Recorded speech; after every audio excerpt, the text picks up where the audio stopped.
Bonjour à toutes et à tous, bienvenue sur ce live des Vendredis de la Recherche. Une émission spéciale aujourd'hui. Hier, c'était la journée mondiale de la maladie d'Alzheimer, une journée pour parler de la maladie, pour savoir un peu ce que font les chercheurs et pour parler aussi des patients. Je reçois donc aujourd'hui Patrizia Giannoni, qui est maître de conférence en biologie. Et Enchantée et bonjour à tous et à toutes. voilà, alors Patrizia, tu es maître de conférence en biologie, mais tu travailles sur quelle thématique plus précisément? Alors, à la base, je suis pharmacien et neurobiologiste, mais aujourd'hui, j'envisage plutôt des recherches sur l'impact de l'environnement dans les cadres des maladies neurodégénératives. D'accord, ça tombe bien. Donc, Oui, ça tombe bien, effectivement. on va parler de la maladie d'Alzheimer. Alors la maladie d'Alzheimer, elle touche 800 000 personnes en France et j'ai vu qu'elle touche 225 000 nouveaux cas par an Oui, c'est et énorme. 2 personnes sur 3, 2 personnes malades sur 3 sont des femmes. Oui, Voilà. Alors, on va revenir aux bases un petit peu. Qu'est-ce que c'est cette maladie, Patrizia? Est-ce que tu peux ouais. nous expliquer un peu simplement? Alors, oui, simplement. Alors, tu as donné déjà des chiffres qui impliquent pas mal les réflexions et des commentaires qui vont avec. Je dirais non seulement les nombres des patients Alzheimer, mais c'est assez euh, flagrant comme données. Il y a 3 millions de personnes qui sont concernées qu'en France. En fait, pour personnes concernées, on comprend non seulement les patients, mais les personnes de l'entourage des patients Alzheimer. Et c'est quelque chose de très important parce que ça représente vraiment un problème de la société. Comment faire face à cette maladie qui concerne principalement les personnes âgées, mais pas que, attention. Et même si c'est minoritaire, il y a une partie quand même de cette maladie qui est génétiquement indéterminée. C'est entre 1 et 5 des cas. Du coup, c'est vrai, ce n'est pas la majorité, mais il faut quand même les considérer. Ce sont des formes particulièrement agressives et rapides dans les développements qui se manifestent autour des 40-45 ans. Pour la plupart, on définit la maladie d'Alzheimer comme une maladie du vieillissement parce que ça arrive à un âge plus adulte, plus avancé. Et c'est vrai, là, il y a pas mal de différences. Ça peut être autour des 65, 70 ans. Dans certaines personnes, les symptômes, les principaux, c'est la perte de mémoire, je pense, on le connaît très bien, peuvent se manifester même plus tard, même si des altérations, des anomalies au niveau cérébral sont déjà présentes. Alors, ce sont des personnes généralement qui ont un style de vie particulièrement actif, qui ont c'est ce qu'on appelle une réserve cognitive et qui arrivent à avoir un style de vie correct, une qualité de vie correcte, même en ayant toutes ces altérations qui sont quand même présentes dans leur Ça veut cerveau. dire qu'ils sont déjà malades, mais que Exactement. l'entourage ne le voit pas. Si on regarde ces signes, voilà, si on regarde cette altération des protéines, bah, tout ça est déjà présent en fait. Et on peut le visualiser même à travers l'imagerie cérébrale. Mais il ne montre pas des pertes de mémoire. C'est les principaux symptômes, hein. On va généralement chez les médecins quand il y a une perte des mémoires qui se manifeste et qui du coup alerte la personne et toutes les personnes de son entourage, bien évidemment, qui détectent qu'il y a eu quelques changements effectivement. Alors, c'est pas seulement la perte des mémoires. Dans certains cas, ça peut être aussi un changement du point de vue du comportement, une perte de la motivation. Du coup, dans les cas où ça s'arrive à un âge jeune, ça détermine aussi la perte, par exemple, du travail, de l'emploi, du coup, avec des conséquences assez lourdes. Mais ça veut dire qu'il y a beaucoup plus de personnes malades que de personnes diagnostiquées, c'est ça? Ça veut dire qu'il y a Et exactement ça. Après, là, on touche à notre thématique, c'est les diagnostics. Alors, être sûr et certain que nous sommes en présence de la maladie d'Alzheimer, c'est quelque chose qu'on peut savoir vraiment post-mortem aujourd'hui. Mais les d'accord. techniques avancent et on a une détection qui est de plus en plus fine. Et là, c'est une partie de la recherche très, très importante. Parce qu'en fait, plusieurs recherches ont montré qu'il peut y avoir des changements dans notre corps 20 ans avant l'apparition des symptômes. Ça veut dire que 20 ans à l'avance, avant de présenter de la perte cognitive, il y a déjà une altération dans les corps de ces personnes. Et ça, bah, les défis, c'est de pouvoir les mettre en évidence. Mais si d'un côté, en fait, c'est quelque chose qui fait un peu peur, parce que ça veut dire qu'il y a ces anomalies qui commencent à un âge jeune, de l'autre côté, je pense qu'il faut un peu positiver les messages et penser plutôt que nous avons 20 ans pour intervenir et si nous avons des armes, si nous savons comment on prend en charge ces premiers changements, on peut peut-être prévenir les développements de la pathologie. Mais est-ce que ça veut dire que si ces personnes développent la maladie, mais que l'entourage ne s'en rend pas compte, est-ce que ça veut dire que ces personnes arrivent à compenser les pertes, Oui, de tout à mémoire, fait. Alors ça, c'est un cas que j'aime bien de décrire parce que ça nous permet de parler aussi de la plasticité cérébrale. Vous connaissez très bien, voilà, c'est une thématique que j'ai particulièrement à cœur. Et ces personnes, généralement, ont une vie, comme je disais, une vie sociale très active. Ce sont des personnes qui présentent une certaine curiosité, qui aiment bien d'apprendre, par exemple, de nouvelles choses. Et du coup, leur cerveau, on peut le définir comme un cerveau particulièrement plastique.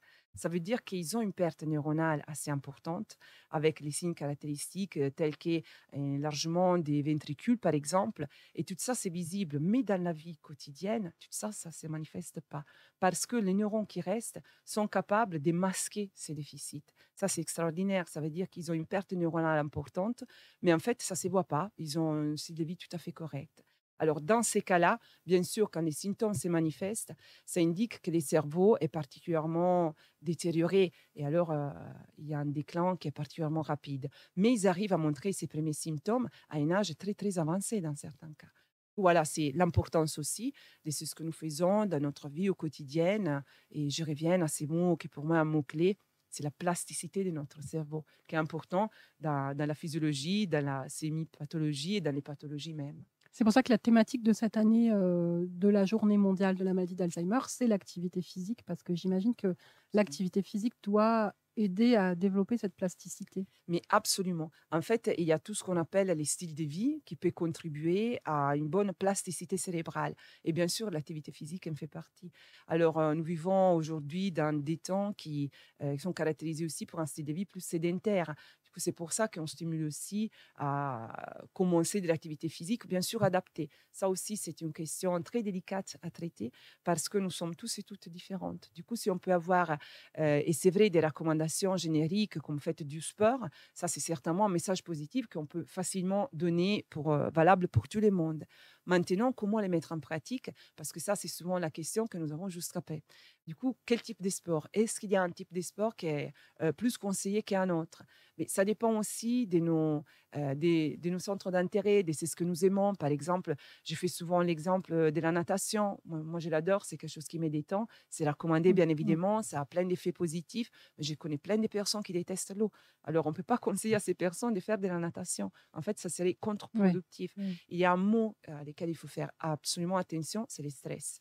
Du coup, dans tous les conseils que les médecins, que les chercheurs peuvent donner pour lutter contre la maladie d'Alzheimer et pour le bien-être de façon générale, je pense qu'il faut toujours surveiller, être vraiment vigilant sous les stress. C'est bien d'avoir un style de vie actif, mais il ne faut pas que ça dépasse certaines limites. Et ces limites, comment les établir? Personne ne peut nous les dire, c'est à nous de les trouver. Parce qu'une chose qui est Mmh. trop pour quelqu'un, c'est peut-être pas suffisant pour quelqu'un d'autre. Du coup, il faut soulever un peu la thématique, sensibiliser à ces mots-clés, voilà, que chacun d'entre nous soit conscient de la puissance de ce que nous faisons dans notre vie au quotidien.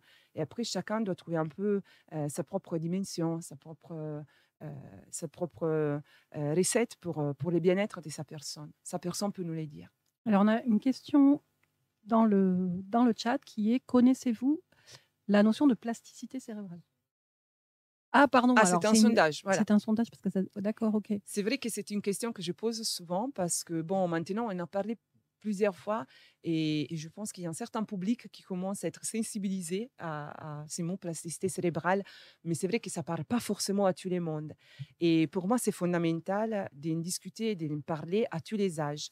Je dis souvent, quand j'ai reçu ma formation, ça commence à dater un peu, du coup, il faut faire des mises à jour.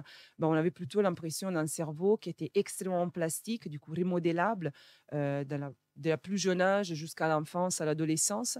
Et après, les cerveaux adultes étaient un peu quelque chose de, bon voilà, organisé, structuré, c'est ça.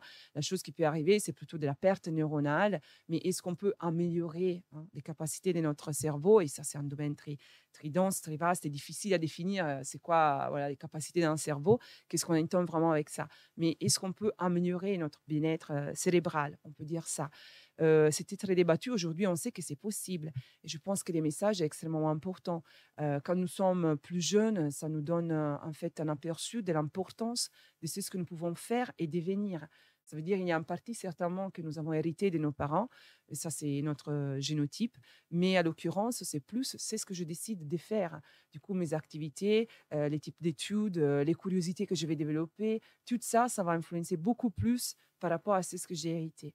Après, il y a aussi des philosophies, des différents courants des pensées. Voilà, il y a plusieurs livres que j'aime bien les consulter quand il y a des nouveautés. Voilà, je me renseigne.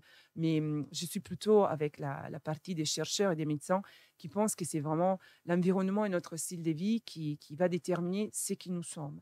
Et ça peut nous aider dans la vie de tous les jours. Du coup, les sports, bien évidemment, en fait partie. Et après, quand on est bien, en fait, on peut peut-être prévenir certains états pathologiques, tels que aussi la maladie d'Alzheimer, ou peut, par exemple, les retarder un peu. Et du coup, avoir un déclenche qui est plus retardé, ou comme dans les cas que je disais des réserves cognitives, les retarder vraiment, mais de façon impressionnante. Et après, bien évidemment, il y a des choses qui vont arriver, on va tous mourir, on le sait, mais le plus tard possible Ouais, ouais. et le plus en forme possible. Alors voilà, on va en arriver à ça, au traitement, à la question des traitements.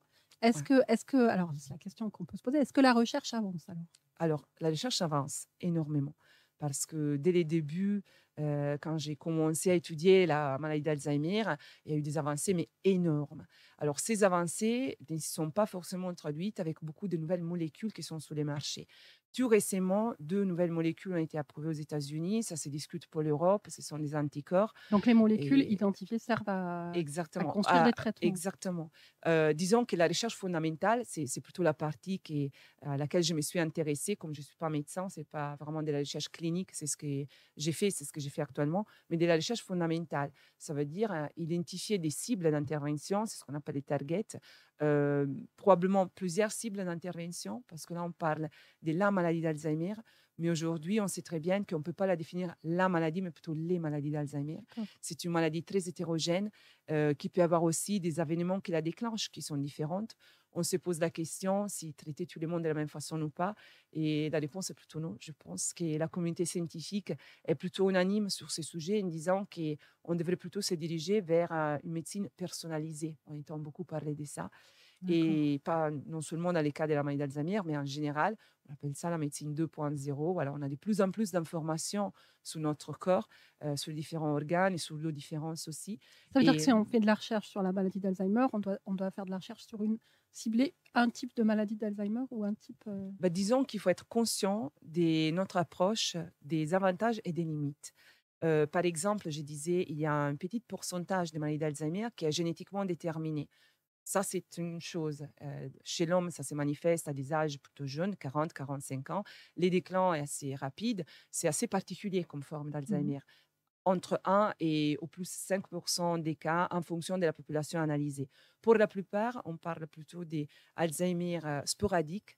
Et pour ça, on parle des facteurs de risque, pas des mutations génétiques qui déterminent la pathologie. Ça d'accord, veut dire que la génétique peut quand même avoir un impact parce que si nous sommes par exemple porteurs d'un allèle particulier de la protéine qui s'appelle E-polypoprotéine E4, on augmente notre probabilité de développer la pathologie, mais on ne va pas forcément la développer, c'est pas sûr à 100%. Du coup, il y a une différence très importante. On a un facteur des risques, mais on n'est pas sûr de la développer. d'accord, Et dans ces cas qui rentrent dans la maladie qui est définie sporadique, il peut y avoir des événements qui la déclenchent qui sont différentes. En anglais, c'est d'accord. ce qu'on dit les triggering events. Et là, je pense même les C'est développements. des événements qui déclenchent des épisodes? Exactement. D'accord, Ça peut être un stress, ça peut être une infection bactérienne. Il y a beaucoup d'études qui vont dans ce sens-là. D'ailleurs, aussi ma recherche que j'ai fait d'accord, avec la thèse de Damien Pouterré sur une bactérie en particulier liée à la maladie de Lyme, mais suspectée aussi avoir un lien avec certains cas de maladie d'Alzheimer. ah, C'est pour ça que voilà. j'insiste, parce que en fait, c'est difficile de généraliser. Et quand on regarde les choses et on simplifie un peu, on essaie de standardiser et de mettre tout dans la même boîte, bah, souvent après, ça marche pas notre approche parce que peut-être on n'était pas assez sélectif et on a D'accord, ignoré volontairement ou pas certains paramètres qui effectivement changent. C'est là où cette finesse d'analyse dans l'approche à la maladie et peut-être dans les traitements et de la thérapeutique, ça sera de plus en plus importante, je d'accord. pense. Il y a une question dans le chat, c'est ça? Une remarque? Ah, merci beaucoup pour, cet abonnement, merci. Merci beaucoup. Merci. Donc on va en venir à tes recherches, plus Oui, particulièrement. Alors donc là, tu viens de parler de tes recherches actuelles sur, la oui. maladie de Lyme et Oui, le lien avec qui la pourrait maladie avoir un lien d'Alzheimer. avec la maladie d'Alzheimer, effectivement. Alors, ça fait beaucoup d'années que j'ai travaillé dans les domaines des neurosciences et comme je disais, bon, tout récemment, c'est une approche un peu plus vaste qui implique aussi plutôt le rôle de l'environnement dans ce type de pathologie et pas que la maladie d'Alzheimer. Mais c'est vrai qu'à la base, je suis vraiment neurobiologiste, ça reste quand même une approche importante dans toutes mes recherches. quand j'ai collaboré à des recherches aux États-Unis, c'était vraiment un laboratoire spécialisé dans les cadres de la maladie d'Alzheimer. Et là, c'était plutôt des approches sur l'élimination d'une protéine qui est la bêta-amyloïde, qui commence à être accumulée dans les cerveaux des patients et qui, au bout d'un moment, forme des plaques. Ce sont ces agrégats des protéines qui étaient réputés être responsables de la toxicité. Du coup, c'était une approche assez spécifique. Et sans rentrer dans les détails, bon, voilà, aujourd'hui, on sait que ce sont des agrégats intermédiaires qui sont plutôt responsables de cette toxicité. Et du coup, on essaye d'intervenir en amont, avant d'avoir la plaque, qui est la formation vraiment finale. C'est ce qu'on peut visualiser au niveau des cerveaux, par exemple, post-mortem, ou aussi in vivo, avec des techniques d'imagerie qui aujourd'hui sont très bien développées. Quand je suis arrivée en France à l'Institut de génomique fonctionnelle, je travaillais avec les docteurs Sylvie Clézen dans l'équipe Marin. C'était encore plus riche comme type d'approche parce qu'on a regardé cette pathologie toujours du point de vue de la recherche fondamentale, mais avec des approches variées.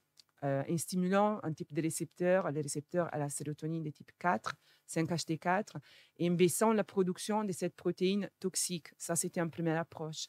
Après, nous avons développé des études sur le microbiote. On a regardé Mmh. l'impact sur la barrière hémato-encéphalique, c'est la barrière qui protège notre cerveau. Du coup, c'était extrêmement stimulant.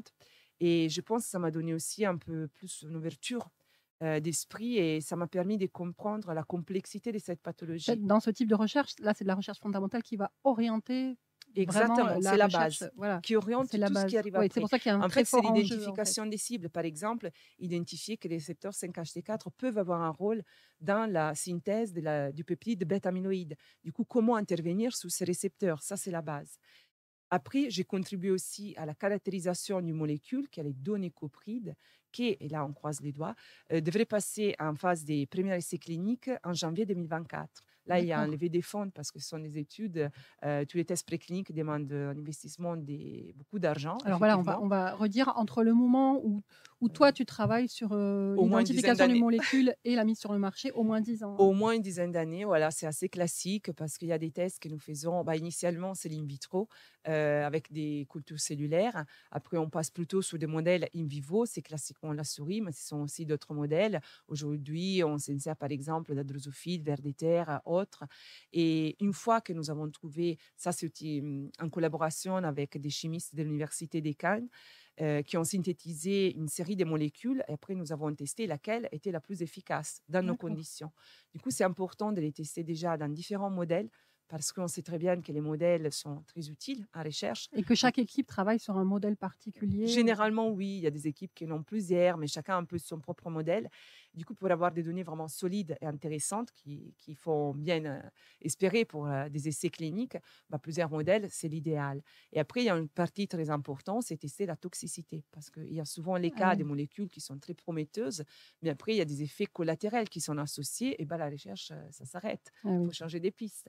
Soit on arrive à moduler ces molécules du point de vue chimique et à les rendre du coup moins nocives, mais ça n'arrive pas si souvent. Ou alors, il faut changer des cibles. Il faut quand même reprendre un peu les projets à main. Et là, ces projets-là, cette molécule, elle s'arrête. Et c'est la même équipe qui doit aussi tester la toxicité? Non, alors il y a en fait beaucoup de chercheurs qui travaillent à tout ça parce que ça, c'est un point fondamental. Merci Samantha pour c'est ce que tu soulèves là. On n'arrive jamais une seule équipe, jamais deux, trois chercheurs qui arrivent à imaginer la commercialisation d'une molécule comme ça. Il y a toujours plusieurs équipes qui participent parce qu'on a besoin de plusieurs expertises.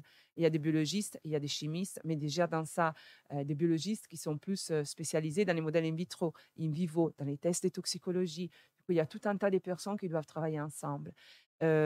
Souvent, c'est le cas aujourd'hui, il y a aussi tout ce qui est analyse des résultats, la puissance du numérique, les logiciels qui sont Mmh. associés, euh, combien des n égales sont importants pour pouvoir avoir des données assez solides, pas trop mais pas assez, voilà, tout ça, ça se discute.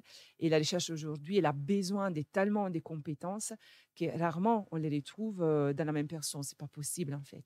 On peut avoir quelques compétences dans la même personne, mais pour réfléchir à l'émission sur les marchés d'une nouvelle molécule, bah, c'est certainement plusieurs équipes et tout un tas de chercheurs, des médecins aussi associés, bien évidemment, avec différentes expertises, différents points de vue. Et tout ça, c'est très, très riche et ça prend du temps. Voilà, je ne veux pas dire Ouais, chronophage, c'est un aspect un peu négatif, mais il faut accepter qu'il c'est long et faut du temps. voilà. Oui, oui, oui. On ne peut pas trop accélérer. Et cette molécule sur laquelle tu as travaillé, donc là, elle est en phase de test, Et il termine les tests de toxicologie et du coup, si on n'a pas de mauvaises surprises, ça devrait passer en essai clinique. Et après, vous savez, il y a 4 phases dans les essais cliniques, des personnes, des patients. On augmente le nombre des patients et après, il y a toute une phase de pharmacovigilance. Du coup, la molécule, si les données coprides y arrivent vraiment, sera mise sur les marchés. Il y a une phase de pharmacovigilance parce que ça sera testé sur des populations plus mmh, importantes. Et c'est là où, des fois, voilà, il faut être vraiment hyper vigilant sur les effets collatéraux. Mais du coup, à ces moments-là, je ne suis plus les étapes qui vont suivre. Bien sûr, je suis au courant de ce qui se passe grâce à mes collègues, mais j'ai participé plutôt à la caractérisation de la molécule et à vérifier les effets positifs, voire négatifs qu'elle aurait pu avoir. Du coup, ça, c'était mon travail à l'IGF. Et pour vous dire, j'ai terminé tout ça en 2016, quand je suis arrivée à l'Université des Nîmes. d'accord. Voilà, ça a pris des années, encore des années après, pour arriver peut-être aux essais cliniques. Et est-ce que tu sais si on peut évaluer le nombre de molécules comme ça qui sont à l'étude, actuellement, Alors, il y a des sites qui résument tous les essais cliniques. Il y a des D'accord. sites comme ça, on peut les consulter. Il y a des sites pour les essais cliniques aux États-Unis, pour la France aussi. C'est intéressant de les regarder. Je Oui, le parce fais que de comme on temps le en disait au temps. début de l'émission, la question de la maladie Oui, d'Alzheimer, elle concerne énormément de monde, entre les oui, soignants, les chercheurs, les aidants, les familles, oui. les patients, tout Il y ça a plusieurs ensemble. essais cliniques qui sont en cours. On peut effectivement se renseigner. Quand à un patient est proposé de rentrer à faire partie d'un essai clinique, il y a un consentement de la part du patient. Faut comprendre en quoi en fait on s'engage, comment ces essais cliniques va être développé, les risques éventuels qui peuvent être associés. Des fois, il y a les premières phases, voilà, il peut y avoir un risque associé parce que Mmh. justement, on n'a pas eu encore le temps de vérifier tous les possibles effets collatéraux. On se rend compte qu'il y a des réponses qui sont assez spécifiques en fonction de la personne.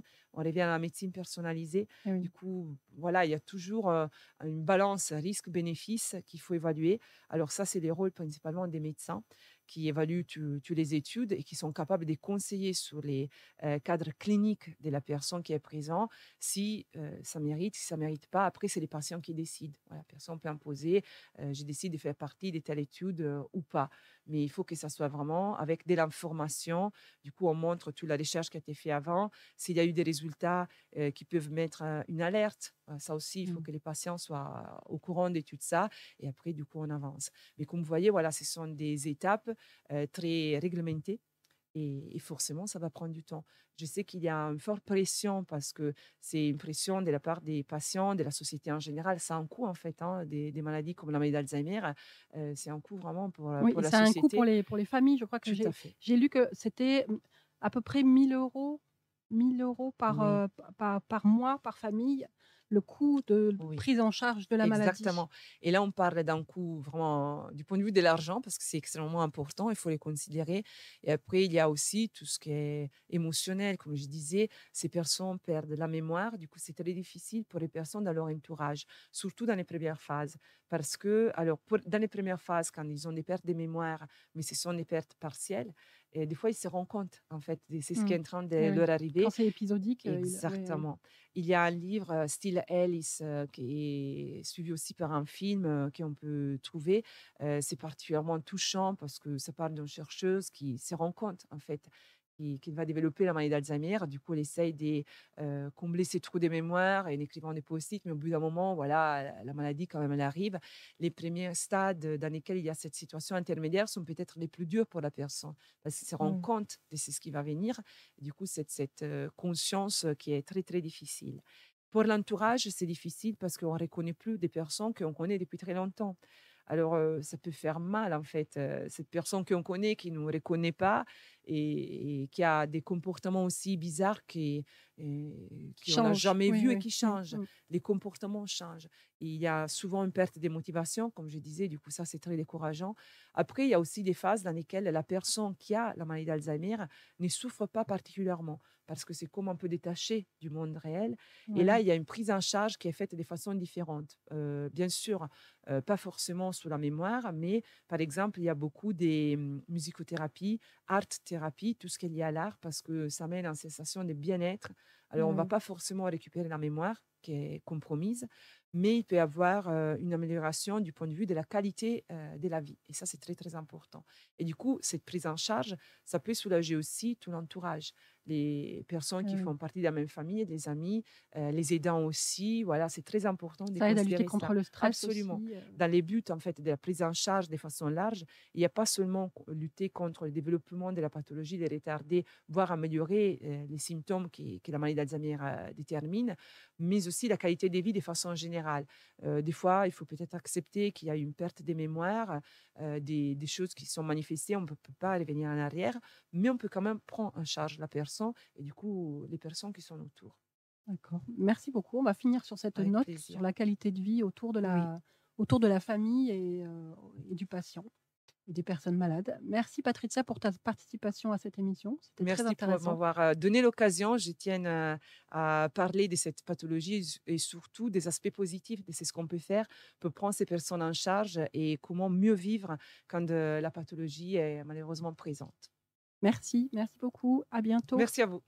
Ah, avant de finir, on a eu 3 abonnements pendant le live.